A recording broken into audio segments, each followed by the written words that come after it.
오늘 본문 말씀 마태복음 5장 4절 다시 읽겠습니다.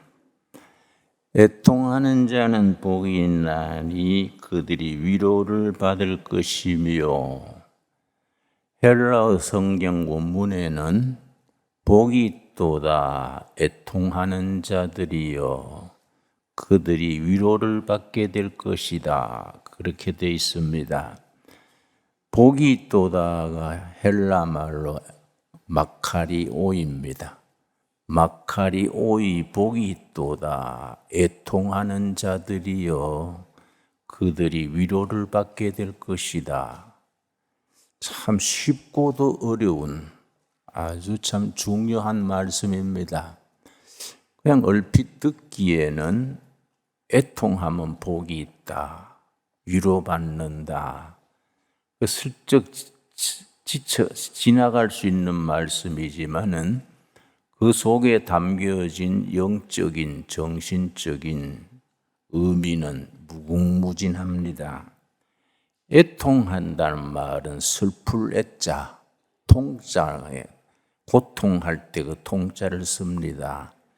애통하는 자, 우리식으로 풀어 말하자면은 뼈에 스며드는 그 슬픔입니다. 그냥 슬픈 게 아니고 뼈 속에 스며드는 절실한 슬픔. 그런데 우리가 성경을 좀 깊이 이해해야 될 것은 이 애통, 슬픔이 사랑하는 사람이 죽어서 느끼는 슬픔이 아닙니다. 재산이 부도가 나서 느끼는 슬픔도 아닙니다. 외부로부터 오는 슬픔이 아니고 자기 속으로 스며드는 슬픔, 자기 심령 골수 깊은 데로부터 우러나오는 슬픔입니다. 그걸 실존적 고통, 실존적 슬픔, 그렇게 표현하기도 합니다. 자기 사랑하는 사람이 죽었다, 인간관계에 상처받았다, 혹은 평생 키운 기업이 부도가 났다, 이런 게 참 슬픈 일이지요. 그러나 마태복음 5장 4절에 예수님이 팔복 중에서 두 번째로, 첫 번째는 심령이 가난한 자는 복이 있다, 천국이 그들의 것이다. 그때 심령은 세 가지 의미를 가진다고 지난번에 말씀드렸습니다. 심령이 가난하다는 것은 심령을 비우는 자, 우리 마음속에 지난 세월의 고통, 슬픔, 원망 꽉 차 있습니다. 근데 쓰레기통을 비우듯이 자기 마음을 십자가 앞에 갖고 나와서 다 비우는 것, 그 사람에게 복이 있다. 그 비운 자리, 빈 자리에 천국이 들어간다, 그 뜻입니다. 두 번째는 겸손한 자는 복이 있다. 자기 자신의 허물과 아픔을 스스로 깨닫고 하나님 앞에 엎드리는 빈 마음, 겸손한 마음입니다. 그런 사람들에게 그 빈 자리에, 빈 마음에, 겸손한 마음에 하나님의 나라가 임하게 됩니다. 팔복 중에 두 번째가 오늘 본문인 애통하는 자에게 임하는 복입니다. 중요한 것은 애통이라는 것이 외부로부터 오는 애통이 아닙니다. 자기 자신에 대한 애통. 도대체 나는 왜 이럴까? 해야 될 일은 안 하고 하지 말아야 될 것은 골라서 할까? 난 도대체 가망 없는 인생이다. 자기 자신에 대한 좌절, 절망입니다. 성경의 가장 대표적인 경우가 우리 사도 바울의 애통입니다. 사도 바울은 위대한 사도인데 자기 속에 다른 사람에게 말할 수 없는 깊은 고뇌, 슬픔이 있었습니다. 로마서 7장 24절입니다. 로마서 7장 24절. 사도 바울의 애통에 대해서 우리가 본문을 생각하면서 우리가 깊이 자기 자신을 살펴야 합니다. 로마서 7장 24절 말씀. 이건 사도 바울이 신앙인 이전에 쓴 글도 아니고 초신자 때 쓴 글도 아닙니다. 전도 여행을 3번이나 다니면서 천하의 사도 바울의 영성이 알려질 때에 영적 거장인 사도 바울이 자기 속으로 나오는 애통입니다. 로마서 7장 24절. 오호라 나는 공고한 사람이로다. 사도 바울이 자기가 개척해서 세운 고린도 교회에 가서 3개월간 2번째 가서 머물면서 그 고린도 항구 건너편에 로마 항구가 있습니다. 로마에 갈 것을 대비해서 내가 너희들한테 꼭 갈 계획이지만은 내가 가기 전에 이 글을 먼저 보낸다. 그게 로마서입니다. 그때 사도 바울이 아주 천하의 사도 바울로 이름을 떨치던 때에 사도 바울은 자기 자신 속에 내면에 큰 애통, 슬픔이 있었습니다. 내가 왜 이럴까? 유명해지고 사람들도 알아주고 병자도 고치고 사도 바울 그러면 세계가 떠들썩하던 때인데 자기 속에는 빈자리가 있었습니다. 그래서 난 도대체 왜 이러냐? 로마서 7장 24절 다시 읽습니다. 오호라 나는 공고한 자로다. 이 사망의 몸에서 누가 나를 건져내겠는가? 이것이 사도 바울의 애통이고 우리 자신의 애통이 될 수 있어야 됩니다. 여러분, 예수 믿는 것은 적당히 하는 게 아닙니다. 교회 다니는 것이 취미 활동이 아닙니다. 신앙생활은 목숨 걸고 믿는 겁니다. 이성과 저성의 운명을 걸고 신앙생활하게 됩니다. 생명을 잃느냐 사느냐 아주 결단입니다. 그런데 사도 바울은 자기 자신에 대해서 천하의 명성을 떨치던 때에 참 슬프다 슬퍼. 오호라 나는 공고한 사람이로다. 어느 정도 공고하냐? 이게 영어 성경에서는 어떤 내용이냐 하면은 배가 항해하다가 태풍을 만나서 배가 통째로 갯벌에 꼬라박힌 것. 이게 그 의미입니다. 나는 갯벌에 꼬라박힌 배와 같은 내 신세다. 이 사망, 이 좌절, 이 고통에서 누가 나를 건져내겠는가? 얼뜻 이해가 안 가지요. 초신자 때도 아니고 세계 선교에 아주 참 그렇게 열정을 다하던 사도 바울이 로마시에 고린도시에 3년을 석 달을 머물면서 이런 편지를 쓰는 겁니다. 오호라 나는 대책 없는 사나이다. 이 고통, 이 애통에서 누가 나를 건져내겠는가? 완전히 실패한 사나이, 좌절한 인생, 그걸 스스로 얘기합니다. 그런데 24절로 끝나면은 복음이 우리에게 없지요. 25절이 있습니다. 25절. 그래서 24절과 25절 사이를 신학에서는 코페르니칸 변둥 그래요. 변둥은 전환입니다. 전환. 코페르니쿠스라는 과학자가 1495년에 그전에는 태양이 지구 주위를 돈다. 천동설입니다. 천동설.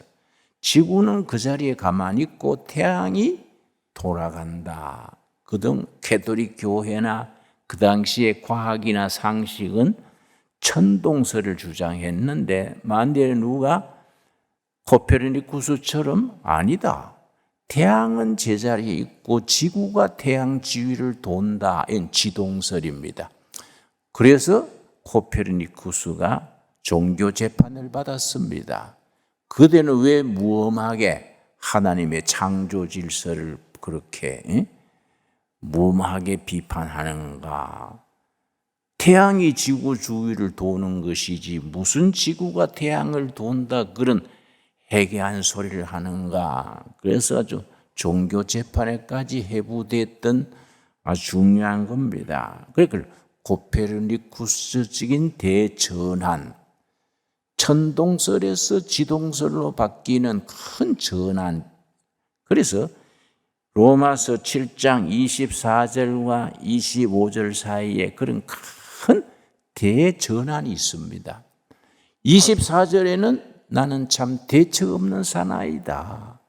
희망도 없고 용기도 없고 나는 정말 쓸모없는 인생이다. 그걸로 끝나지 아니하고 25절에 자기 자신을 내려볼 때 자기는 정말 쓸모없는 인생이지만은 25절에서 십자가 위에 예수님을 바라볼 때 정말 나는 존귀한 자다. 25절 하면 같이 읽겠습니다. 우리 주 예수 그리스도로 말미암아 하나님께 감사하리로다. 그런즉 내 자신이 마음으로는 하나님의 법을 육신으로는 죄의 법을 섬기노라. 내 영혼 속에 법이 두 가지가 있다. 이 두 가지가 서로 다툰다. 내가 마음으로는 하나님의 법을 따르는데 내 육신이 약해서, 내 육신이 너무너무 약해서 죄의 법을 따른다. 이 갈등, 이 고민, 이 애통을 누가 알아주겠는가?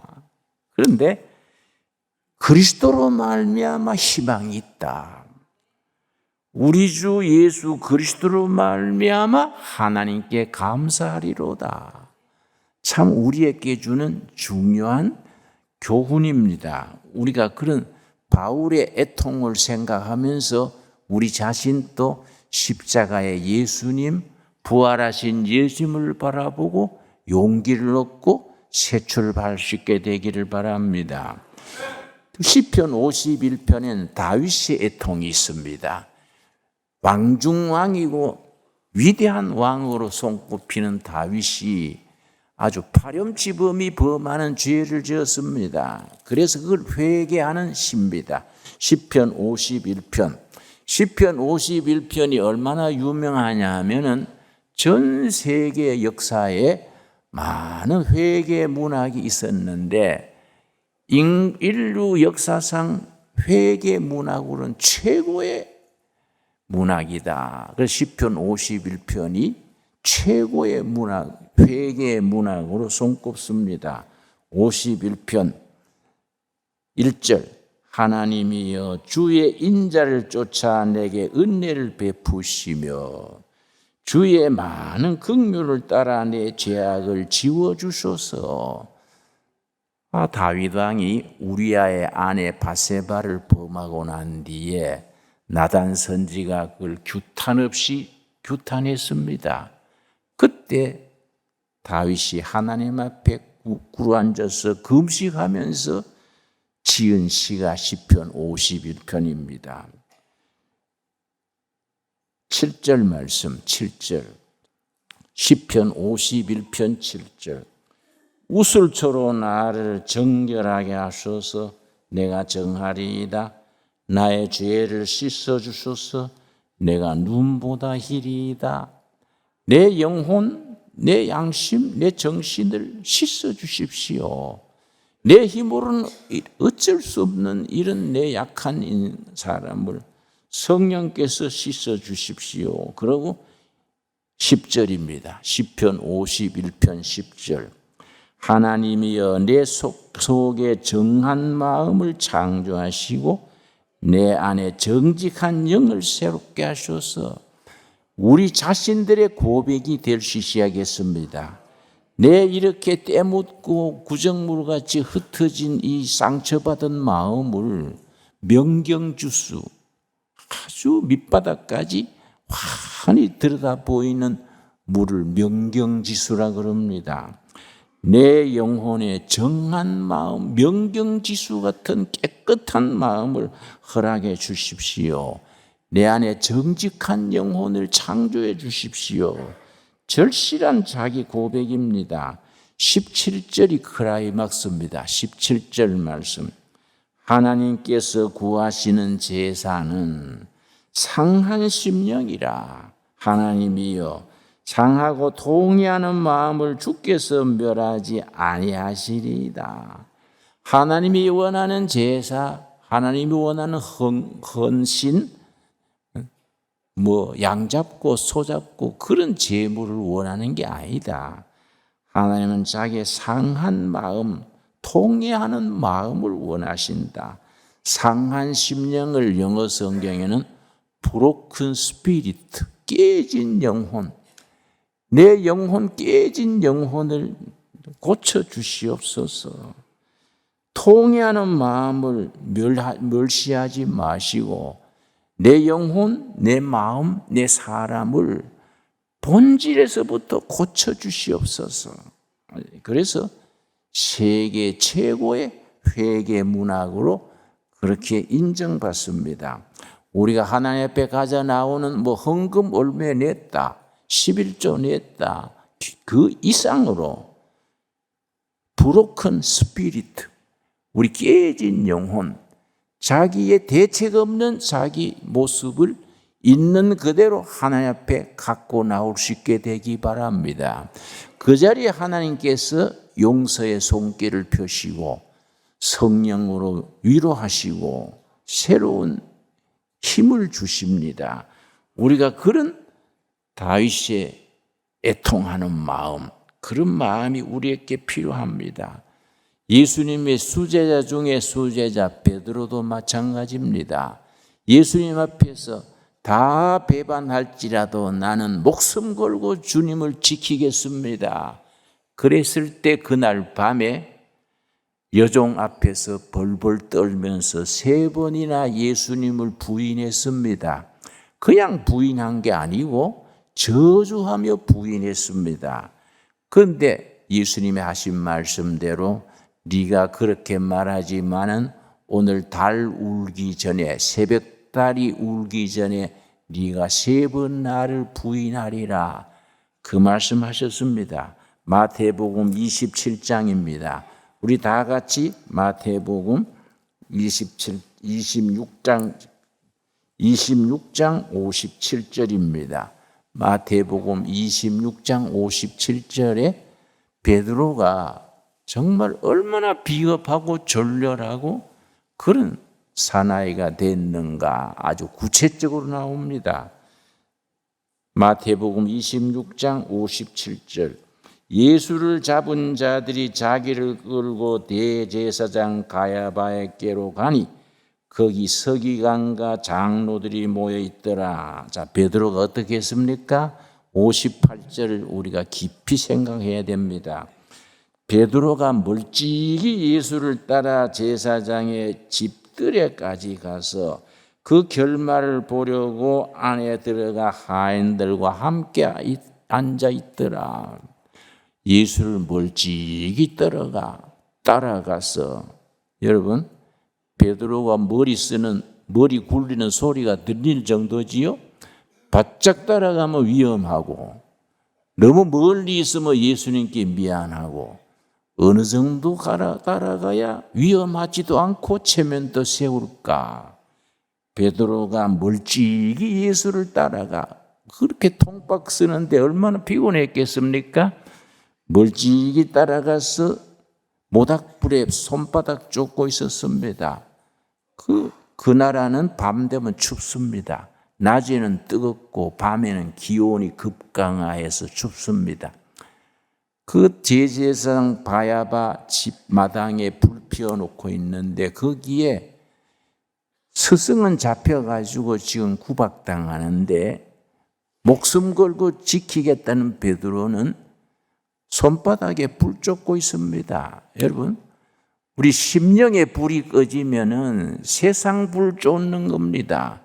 우리가 잘 믿는 척 하다가도 무슨 이권이나 무슨 어려운 일이 생기면은 베드로 꼴이 납니다.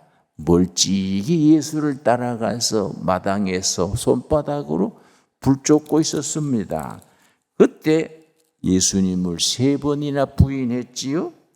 3번이나 부인한 뒤에 닭이 우니까 뭐라 그랬습니까? 74절입니다. 마태복음 26장 74절. 그가 저주하며 맹세하여 이르되 나는 그 사람을 알지 못하노라 하니 곧 닭이 울더라. 그때서 닭이 우니까 예수님의 말씀, 달 울기 전에 네가 날 3번이나 부인할 것이다. 그 말씀이 생각나서 75절입니다. 우리 75절 읽으면서 우리 자신의 모습을 살펴봐야 됩니다. 이에 베드로가 예수의 말씀에 달 울기 전에 너가 3번 나를 부인하리라 하심이 생각나서 밖에 나가서 심히 통곡하느라. 애통하는 마음은 통곡으로 이어집니다. 그때 닭이 우니까 예수님의 말씀이 기억나서 밖에 나가서 통곡했습니다. 그 통곡하며 회개했기 때문에 예수님이 그를 붙들어 주셨습니다. 그러나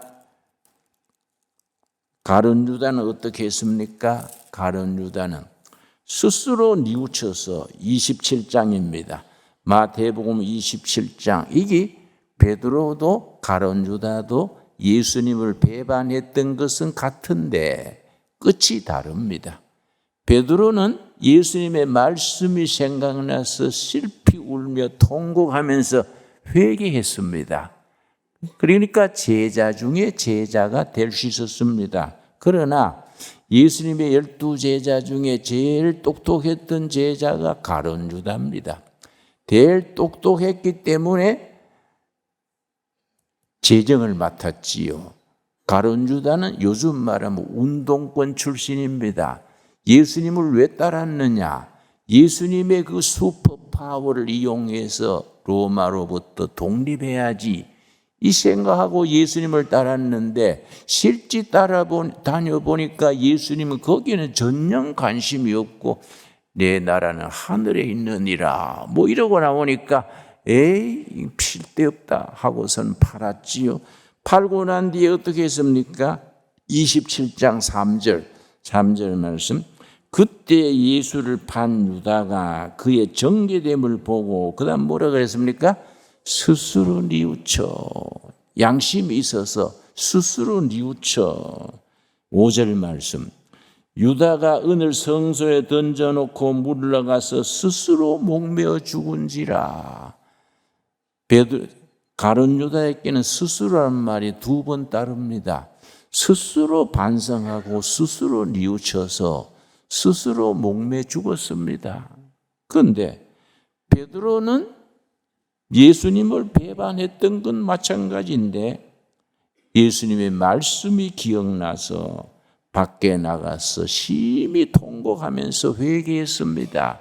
여러분, 애통하는 마음은 내가 너무나 못난 인생, 좌절된 삶을 생각하고 스스로 목매 죽는 가룟 유다의 길을 택하지 않고 예수님의 말씀 붙들고 통곡하면서 회개하는 것이 애통하는 사람입니다. 그래서 애통하는 자는 복이 있다. 복이 있도다 애통하는 자들이여 그들이 위로를 받을 것입니다.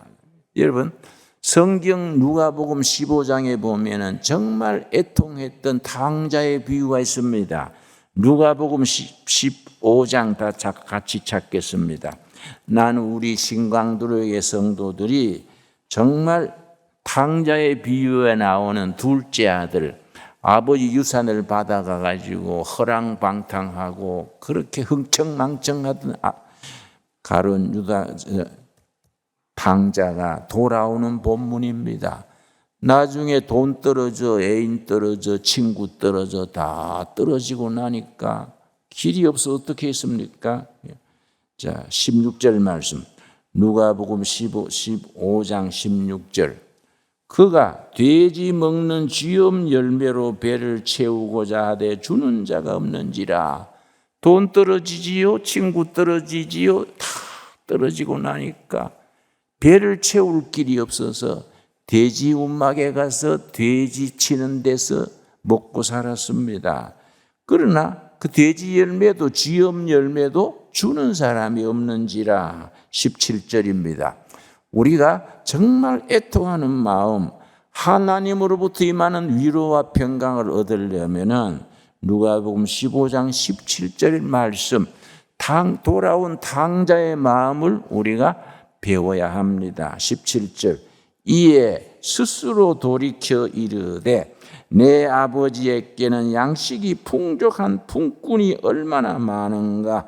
나는 여기서 줄여 죽는구나. 내가 일어나 아버지께 가서 이르기를 아버지, 내가 하늘과 아버지께 죄를 지었사오니 지금부터는 아버지의 아들이라 일컬음을 감당하지 못하겠나이다. 나를 품꾼의 하나로 보소서. 나를 품꾼의 하나로, 나를 아버지 아들 되는 도리는 어겼으니까 나를 머슴으로 받아주십시오. 이 애통하는 마음입니다. 하나님이 그런 마음을 기뻐하셔서 잔치를 벌립니다. 여러분, 우리가 정말 인생 살아가면서 정말 애통해야 될 마음, 정말 애통한다는 마음은 다시 말씀드려서 밖으로부터는 슬픔이 아닙니다. 사랑하는 사람이 죽었다, 연애에 내가 실패했다. 내가 대학 시절에 좋아하던 아가씨가 있어서 등기 편지를 6개월을 매일 보냈습니다. 그것도 아르바이트 해가지고 돈 벌어가지고 등기 편지를 매일 6개월을 계속 보냈는데 6개월 된 뒤에 길에서 만났더니 어떻게 화를 내는지, 자꾸 편지 보내지 마세요. 어떤 매몰차게 화를 내는지 낙심해가지고 우리 대학 기숙사가 4층이랬는데 4층 꼭대기에 올라가서 떨어져 죽어버릴까. 내려가서 떨어지려고 내려다 보니까 밑에가 세면바닥이요. 탁 떨어져 죽으면 괜찮은데 허리만 부러져가 평생 휠체어 타면 어떡하나. 그래서 내가 떨어지는 걸 내가 취소하고 기숙사에 들어가 가지고 3일 동안 밥도 안 먹고 강의도 안 들어가고 3일 동안 이불 뒤집어 쓰고 실컷 자고 나서 잊어버리자. 응? 다시 시작했습니다, 여러분. 그런 애통이 아닙니다. 이거는 성경에 나온 애통은 그런 게 아닙니다. 그때 내가 안 떨어졌길래 지금 여기 있는 거 아닙니까? 안 그렇습니까? 그 떨어졌으면 정말로 생각만 해도 아찔하지요. 예, 자기 속에서 나오는 애통. 오호라, 나는 공고한 자로다. 대책 없는 사나이다. 누가 나를 건져주겠는가? 그게 애통하는 마음. 다윗도 그러했고 베드로도 그러했고, 애통하는 마음을 가질 때 하나님의 위로가 그 마음에 임합니다. 그런 사람이 복이 있다. 제일 대책 없는 사람은 자기가 잘못해놓고 자꾸 변명하는 사람입니다. 한마디로 내가 잘못했어요. 내가 그때 실수했어요. 다시 조심하겠습니다. 그러면 끝나는데 이런 핑계 저런 핑계 누구 탓 지구 탓 되면서 자꾸 딴 얘기하는 겁니다. 그런 사람들은 가망이 없습니다. 애통하는 마음이 없습니다.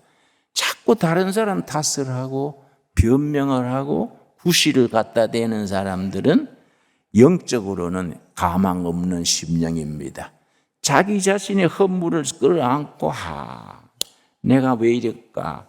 내가 다시는 그런 짓 하지 말아야지. 그런 사람이 하나님께서 기뻐하시고 그런 사람을 위로합니다.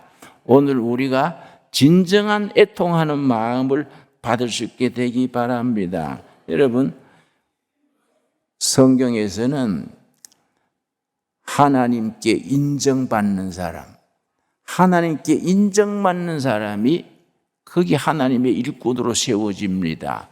예수님께서 말씀하십니다. 인정받는 사람 되라. 인정받는다는 게 중요합니다. 우리 미국의 프랜시스 후쿠야마라는 유명한 역사학자가 있습니다. 이 사람이 아주 역사의 종말이라는 유명한 책을 썼는데 그 책의 서론에 뭐라고 되어 있느냐 하면은 인류가 길고 긴 역사에서 발전을 해온 동기는 두 가지다. 모티브는 두 가지다. 첫째, 경제적으로 보다 더 잘 살고 싶은 욕구. 첫째입니다. 둘째, 인정받고자 하는 욕구. 인정받지 못하면 병듭니다.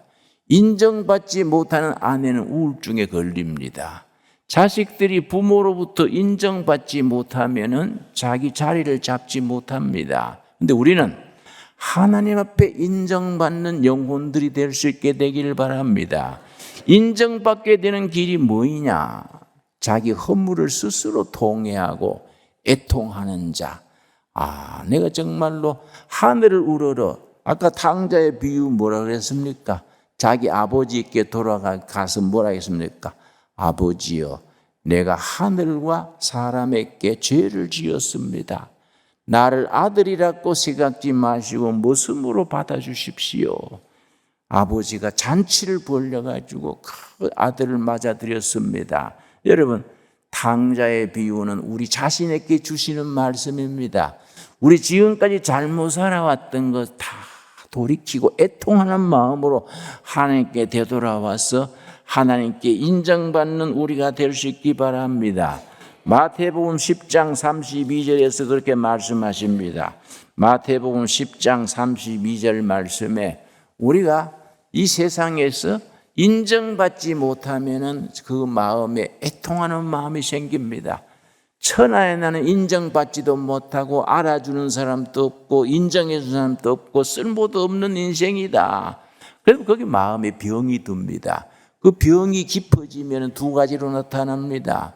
첫째는 우울증이 걸린다든지 아니면 자기 자신을 파괴시킵니다. 술독에 빠진다든지 마약을 한다든지 아니면 요즘 청소년들은 컴퓨터에 매달려가지고 컴퓨터 중독자가 됩니다.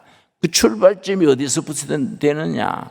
인정받지 못하기 때문에. 인정받으면 용기를 가지고 새 출발하게 됩니다. 우리가 하나님 앞에 인정받기 전에 먼저 뭘 해야 되느냐? 자신을 애통할 수 있어야 됩니다. 자기가 정말 자기 형편과 처지를 뼛속 깊이 느끼고 이래 살아가지고는 나는 희망 없다. 이래 살아가 내 인생은 인간구실 못한다. 하나님 앞에 무릎 꿇고 사도 바울이 말했듯이 오호라 나는 공고한 사람이다. 배가 가다가 풍랑만나 갯벌에 꼬라박힌 배와 같은 쓸모없는 인생이다. 그러나 그때 십자가를 쳐다보고 부활하신 예수님을 바라보고 우리 주 예수 그리스도로 말미암아 희망이 있다. 그런 복음으로 우리 인생이 전환할 때에 새로운 삶이 열립니다. 여러분, 마태복음 10장 32절 우리 한번 같이 읽겠습니다. 누구든지 사람 앞에서 나를 시인하면 나도 하늘에 계신 내 아버지 앞에서 그를 시인하리라. 시인한다는 말이 인정하는 겁니다. 예수님께서 너희가 나를 인정해라. 내가 너희도 인정해 주겠다. 그 다음 33절 뭐라 그랬습니까? 누구든지 사람 앞에서 나를 부인하면 나도 하늘에 계신 내 아버지 앞에서 그를 부인하리라. 내가 하나님의 인정하고 엎드릴 때 하나님이 나를 인정해 주시고 내가 하나님을 부인하고 하나님을 부인하는 삶을 살아갈 때 방탕하고 낭비하고 세월을 헛송하고 하나님의 뜻에 어그러지게 살 때 하나님께서 우리를 인정할 수가 없습니다. 누구든지 사람 앞에서 나를 시인하면 인정하면 나도 그를 인정할 것이고 너희들이 그렇지 않으면 나도 너희를 인정하지 못하겠다. 여러분, 하나님께 인정받는 사람이 되어서 새롭게 시작할 수 있게 되기 바랍니다. 그 출발점이 애통하는 마음입니다. 복이 있도다. 애통하는 자들이여. 저희가 하나님으로부터 위로를 받게 될 것이다. 오늘 우리에게 주시는 살아계신 하나님의 살아있는 말씀으로 받을 수 있게 되기 바랍니다. 기도하겠습니다. 하나님 감사합니다. 오늘 또 예배 드리면서 애통하는 마음으로 하나님 앞에 엎드립니다. 애통하는 자는 복이 있도다. 저희가 위로를 받을 것입니다. 심령이 가난한 자들은 복이 있다. 그 빈자리에 천국이 들어갈 것이다. 오늘 우리에게 주신 살아계신 하나님의 말씀으로 받을 수 있게 하여 주시옵소서. 그래야 하나님 앞에 애통하고 엎드림으로써 위로받고 새 출발할 수 있는 우리들이 되게 하여 주시옵소서. 예수님 이름 받들어 기도드려 싸움나이다. 아멘.